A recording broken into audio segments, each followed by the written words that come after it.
On Tuesday evening last, in a community meditation exercise, I remembered the words, "Silence strips you down to what you truly believe. You begin again from the core." My meditative efforts and my longing for stillness were interrupted by a fruitless effort to block out the image of former President of France, Nicolas Sarkozy, imprisoned in La Santé prison. It's not often that I think of Nicolas Sarkozy, but the fact that I read an hour earlier this weekend's gospel passage from Matthew, which tells the story of John the Baptist in prison, just might have provoked Sarkozy to annoyingly feature in my quest for stillness. Sarkozy is reported to have described prison as bleak, asserting grey dominates everything, devours everything, covers every surface. In a leaked extract for his upcoming memoir, he describes the prison as constant noise. Yet he writes that the inner life becomes stronger in prison. Another famous prisoner, Nelson Mandela, powerfully recorded, "It is in the character of growth that we learn from the difficult, the painful, the impossible."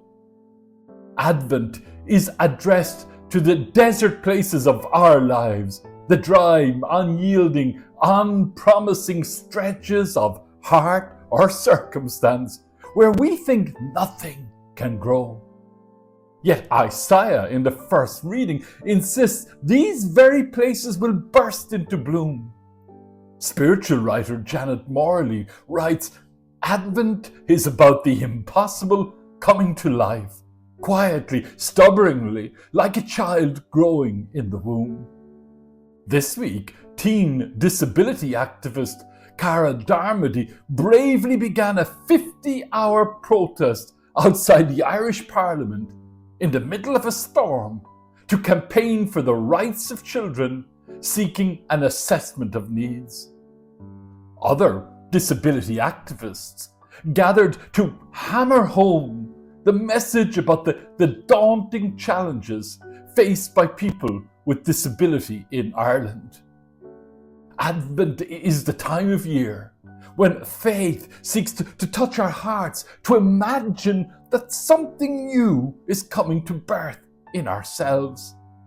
Advent quietly whispers, "Do not be afraid of what God can grow in hidden places."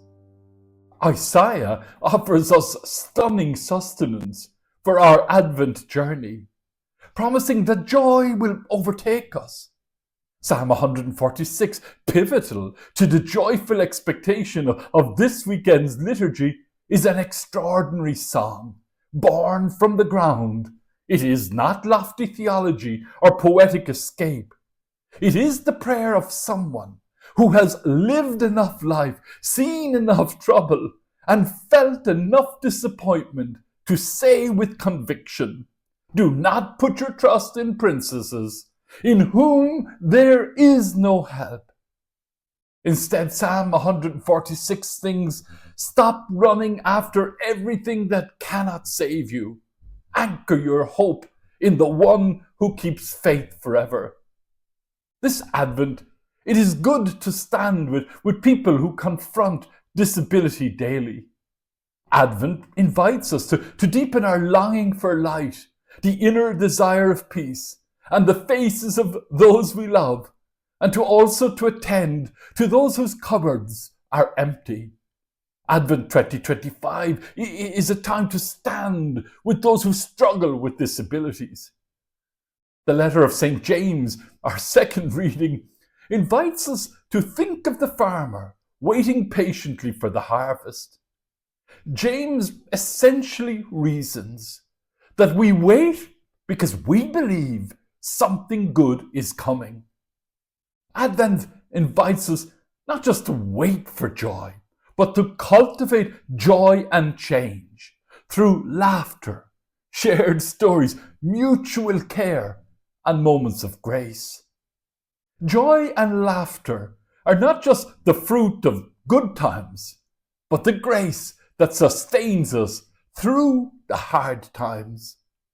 Advent also urges us to campaign so something good will come for people with disabilities. Advent urges people to slow down, even amid busy schedules, to really be with each other, especially those who are fragile. Prison is often a place of longing for dawn. Sometimes adversity forces us to ask hard questions. This is why it is good to listen to people who struggle with disability. Advent focuses us on what it is we want to change, what we want to leave behind, what we hope for in the coming days. Our fervent hope must be that change comes for those struggling with disability in Ireland. Advent writer Fleming Rutledge puts it beautifully, writing, "Advent begins in the dark, but it is the darkness of a womb, not a tomb." Amen.